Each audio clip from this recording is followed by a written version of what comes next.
Whoa, there you are. How you going, guys? Welcome back to Practical Daily Wisdom, or if you're new, thank you so much for stopping by. I intended to film this video outdoors, but it's a cold, wet Australian winter. In fact, I actually wanted to go for a walk, do one of those walk and talk videos, but I guess I'll have to save that for summer. That's why I've got the scarf on. And my dad, he usually watches my videos. It's a kind of a Collingwood colour, isn't it? Kind of, but not quite. My dad's a Collingwood supporter. Australian football. But in this video, I'm not here to talk about the weather in Australia or my dad's football preference. I'm here to talk about non-duality.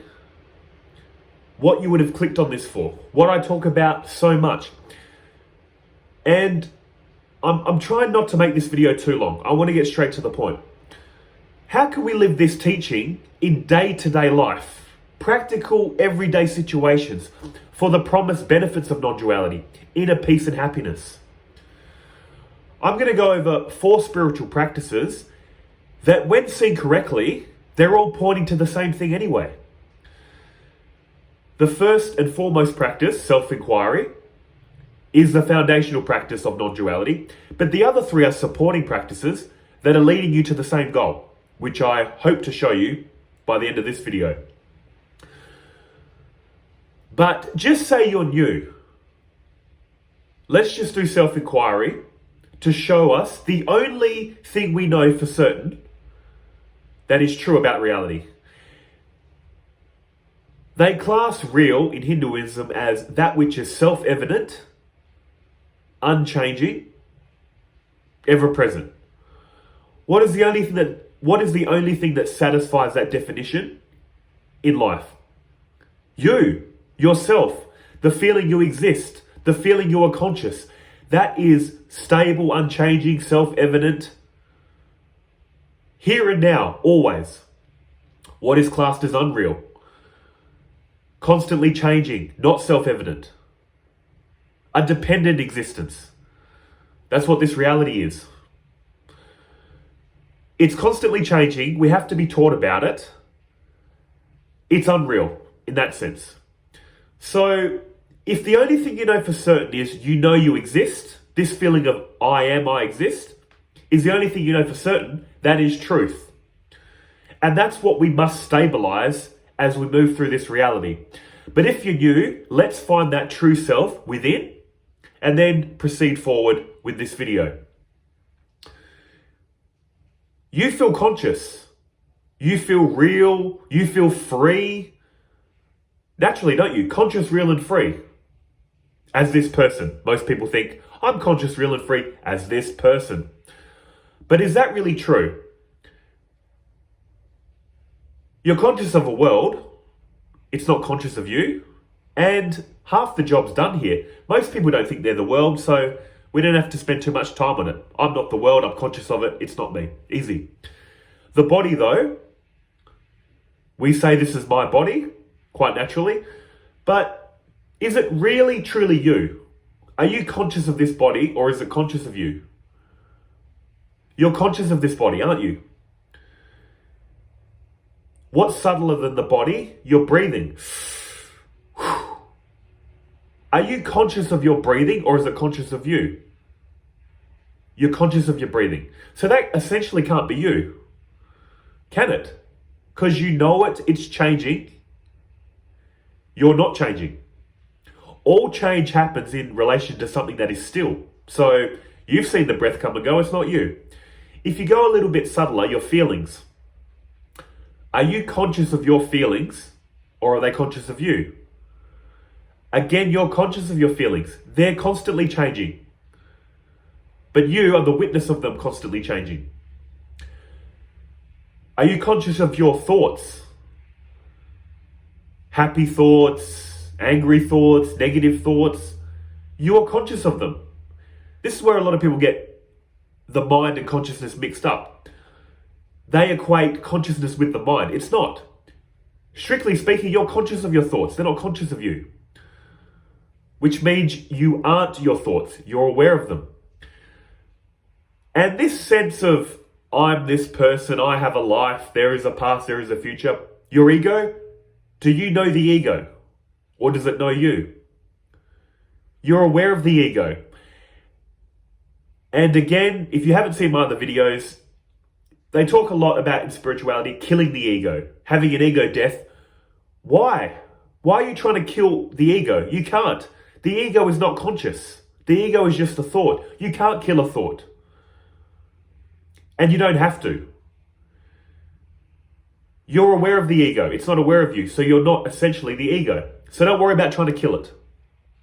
All you need to do is realize it's not you. It's a part of this body-mind complex that we're slowly moving through. If you could go back one step further, what is there? Prior to thinking, a blank. Here's a fun exercise. Put your hands in front of your head and move them slowly behind your head. Where do your hands vanish into from your point of view? If someone's watching you do this, they're going to be saying, dude, your hands are just going behind your head. But from your point of view, you see your hands and then they vanish into a blank. Are you aware of that blank they vanish into? Yes? You're aware of the blank. It's not aware of you. That's the whole point of that exercise. There's one final thing that we're aware of that many people get confused with as well. This feeling of consciousness that I was talking about at the beginning, this feeling I am, I exist, this is called reflected consciousness. This reflected consciousness can be directed to the tingling in your feet, tingling in your fingers, into your breath, and focused on the feeling of existence itself. Are you aware of that consciousness being directed to the feet, fingers, breath, the feeling of general existence, the feeling I am? Are you aware of it constantly moving or being directed? Yes. That means you're not even this feeling of conscious existence. They call this reflected awareness. Your true self is so transcendent. Your true self is the source.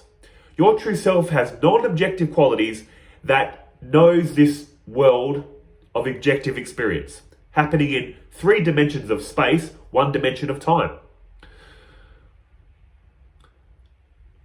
If you could follow along with what I'm saying, that's really good. If you can't, that's what all these spiritual practices I'm going to talk about soon are for. And even if you did follow along, here's all you need to do, by the way. Okay, forget all the spiritual practices I'm going to talk about. This feeling I am, I exist, it's the only thing you know for certain. It's the only thing that's real and unchanging. Can you hold on to that feeling I am, I exist, as you navigate through this life? If you can, you're called a person of stabilized wisdom, enlightened. Because resting in your true self, you're constantly not paying attention to the changing, the world. And the surefire way to know you're still paying attention to the world is desire, is anger. Anger is just a blocked desire. If you're truly in a state of surrender and flow, you won't prefer this over that. You'll have preferences but not desires. If someone says you want tea or coffee, of course you need to pick one. But you're not going to be strongly attached to one thing, or one person, or one experience. That's why they say in the Bhagavad Gita, the person of stabilized wisdom is enlightened. This feeling I exist, I am, is the truth. Can you anchor your attention in it as you move about this reality and be non-reactive, not desire it? You need to be able to detach and be dispassionate to this reality. Why? Because it's unreal, it's changing. It's what's messing you up. So if you can do that, you're enlightened. You don't need the other spiritual practices I'm going to mention. But if you can't do that, this is what the other spiritual practices are for. And also, once you truly understand what they're pointing to, you realize it's the same thing as self-inquiry. So first thing I'm going to say, you know the feeling of existence. Can you stabilize in that feeling? Because it's the only thing you know for certain. It's the only thing you know that's truth. The feeling I am. Can you hold on to that as you move through life? No? If you can't, let's bring in Karma Yoga. What is Karma Yoga saying?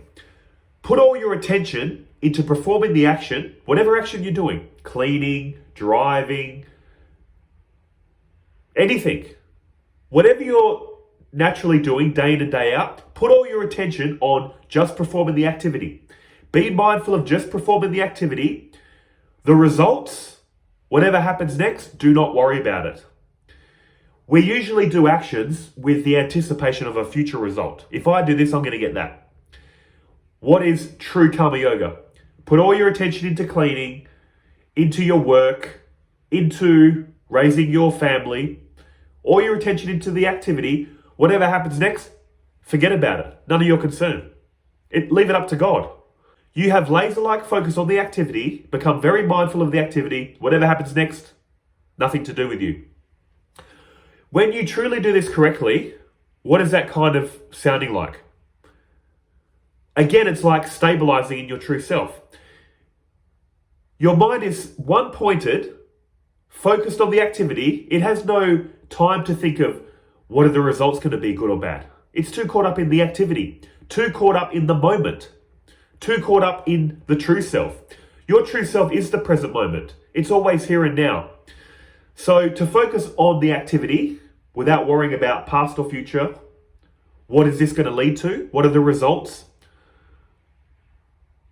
You're going to be in the flow state. You're going to be focused on your true self. So again, it's exactly the same practice, worded differently, karma yoga. The next one, meditation. What is meditation training us to do? Our mind is scattered, thinking of past, future, desires. This is messing you up. What is meditation doing? Sitting with the feeling, I am, I exist. Either that feeling, I am, I exist, keeping your attention focused on that in a formal setting, in a safe, comfortable room, with your eyes closed or open. That's what meditation is. Focusing on the feeling of existence for an extended period of time, or your breath, or thoughts of God. Again, what is this doing? Making your mind focused, single-pointed. Training your mind to be in the moment. What does that sound like? Karma yoga practice correctly. Focused all on the activity. Same thing, isn't it? The fourth practice, bhakti yoga. Devoting to a God. You know the purest form of devotion there is to a God? Surrender. That's what all this is leading to. With all this love of God, if you've truly loved anyone, you'll understand what I'm saying. When you truly love someone, you want to serve them. You want to do their will. You want to make them happy. So when you truly have this feeling of love towards a God and saying, God, your will, not mine, putting yourself in a total state of surrender, saying, God, you've given me free will, but everything's happening according to your will anyway. So you know what? I want to freely give my free will back to you. You run the show. Can you run the show that you have always been running? When you're in the state of true surrender, again, there is no complaining. There is no grumbling. There is no preferring this over that. True surrender is saying, whatever you want to happen, God, I'm cool with it because I love you so much. You want to give me this pleasurable experience? Thank you. You want to give me this miserable experience? Thank you. You want to put me around these nice people? Thank you. You want to put me around these annoying people? Thank you. Gratitude, acceptance, surrender. Again, what is that doing? Does that sound familiar? It sounds a lot like karma yoga. Constantly offloading past thoughts, future thoughts, the fruits of your actions to a God. Surrender, surrender. What does that do to the mind? Keeps it focused in the moment again. So if you can see what I'm driving at, guys, with all this, what is the path of knowledge showing you? Your true self. That feeling of existence is the only thing you know for certain. So what should you do with this information? Once you truly understand that, focus on that feeling of existence as you navigate through life. If you can hold on to that and not get caught up in thinking and desire, you're enlightened. You're a person of stabilized wisdom that will not be suffering anymore. Suffering is in thinking. Pain is in the body. Suffering is in the mind. Look how short-term pain is. Pain is not very long-term compared to thinking. We have pain, of course, and there's people going through pain, of course, but what makes it worse? Thinking. Why did this happen to me? When is this going to stop? My life was never meant to turn out this way. All this thinking, come on, you know. You're already in pain, then you start thinking about how you don't like being in pain, how you hate your life, why was it Why did it turn out like this? That suffering, that thinking, makes the pain worse. Then the pain triggers more thoughts of suffering. They bootstrap each other. To be in a state of peace and freedom, to be in a state of total surrender, is enlightenment. And if you think that's worthless, you truly don't understand what suffering is and how it's really messing up your life. It's all here, thinking. So the path of knowledge, if you can stabilize in that feeling, I am, I exist, and hold on to that feeling as you navigate life, no more effort required. But if you can't, like most of us, that's what spiritual practices are for. You're trying to stabilize in the feeling of existence, but then you get caught up in life, performing activities. What's the practice? Recommended practice? Karma yoga? Okay, you're going to get caught up in activity. So keep your mind focused, mindful on doing the activity, and train yourself to remember, I'm performing these actions, whether this results in good or bad experiences for me, now or in the future, none of my concern. My whole job, focus on the action. That will make your mind single-pointed, focused, not concerned with past or future. Meditation, that is just the practice of self-knowledge in a controlled environment. In a safe, comfortable room, with your eyes closed or open, you're taking time out, 20 minutes to an hour, whatever you want to do, to really hyper-focus on this feeling of existence without any distraction. Or your breath, or the thought of a God. All it's trying to lead you to do is single-pointed focus in a controlled environment. What does that lead to? Peace and happiness. Because again, suffering is in the mind, past and future. Final spiritual practice, bhakti yoga. What's it truly for? Especially under a non-dual lens. When you truly develop a love for God or this reality, or your true self, once you truly realize this is all the one appearing separate, what is this other that you're calling other? It's you. There is no you and other. There is just the self. There is just you.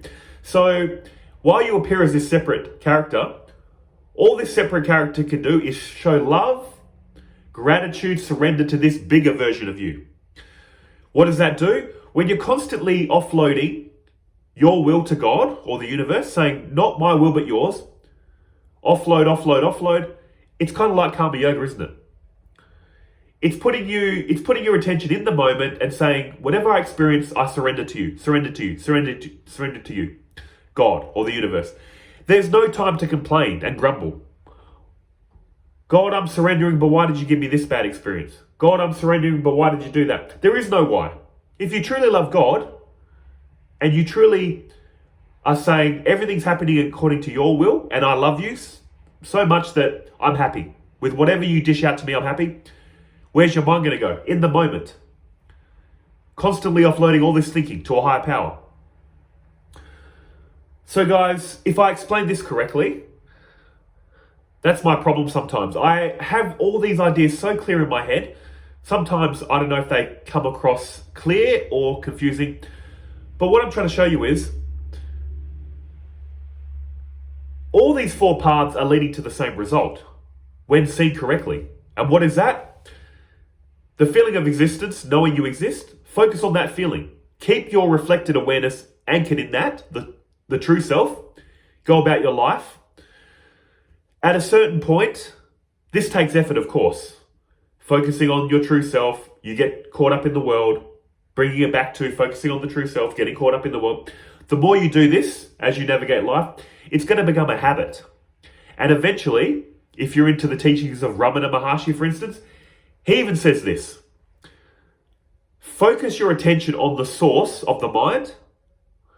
Then eventually, what's that going to do? The mind is going to dissolve into the source. You can't dissolve the mind into the source. The source is going to take over and dissolve it for you. All you can do is sit and wait. Keep your attention at the source, sit and wait. When it's God's grace, it's going to melt into the source. So that's the best we can do. And again, if you can't anchor your attention in the source as you move about life, when the attention goes out to the world, that's what all these other practices are for. Attention goes to the world, apply karma yoga. Attention goes to the world, say, God, this is your world, nothing to do with me. Offload, surrender to God. That's all these spiritual practices are doing.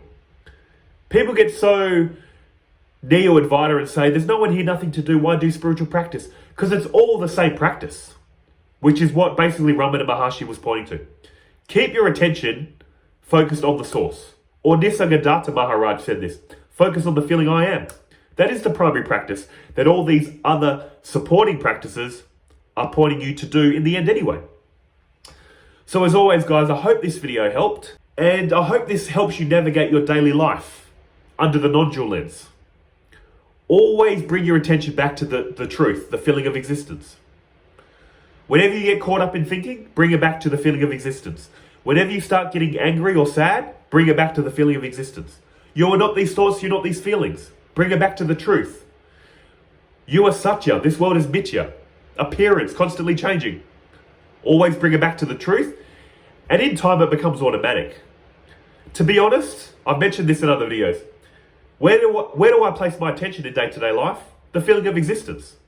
I place it here and trust and surrender that all the correct thoughts are going to come. All the correct feelings. That's me being in a state of surrender. I used to overthink so much, especially in social situations. What am I going to say? If I say this, what happens if they say that? Very awkward, nervous. I just show up to interactions now, focus on the feeling of existence, let God take over. And everything flows so beautifully and naturally.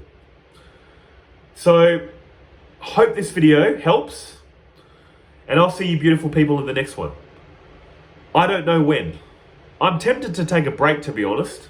I've done this for a year and I feel like I need a break. But who knows? That's what I'm feeling in the moment. Maybe tomorrow there'll be another video. I don't know. But I might be taking a break. We'll see. We'll see. I'm surrendering all of this to God anyway. So we'll see what happens. But in any case, guys, take care of yourselves, eh? See ya.